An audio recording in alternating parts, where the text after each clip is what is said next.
Sumainyo ang Panginoon. Ang mabuting balita ng Panginoon ayon kay San Juan.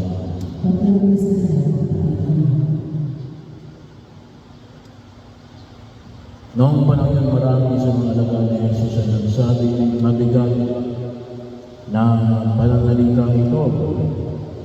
Sino ang makatatanggap nito?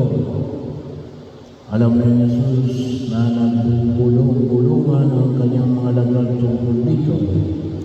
Kaya sinabi niya, dahil marito'y dadalimuran na ninyo ako, gaano pa kaya ako makita ninyong umaakyat ang anak ng tao sa dati niyang karunungan.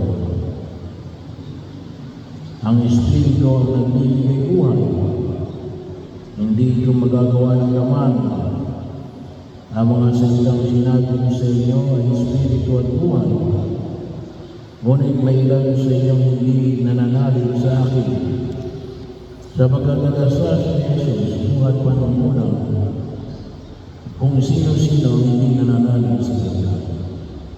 At kung sino magkakanalo sa Kanya, idinugtong pa niya. Yan ang dahilan kaya ko sinabi na walang nakalalapit sa akin malibang lumubig ito ng Ama. Mula noon ay marami sa kanyang mga alagad ang tumalikod at hindi na sumama sa kanya. Kaya tinanong ni Jesus ang 12, ibig din ba ninyong umalis? Sumagot si Simon Pedro, Panginoon, kanino po kami pupunta? Nasa inyo ang mga salitang nagbibigay ng buhay na walang hanggan. Naniniwala kami at ngayon nagtiyak namin kayo ang banal ng Diyos.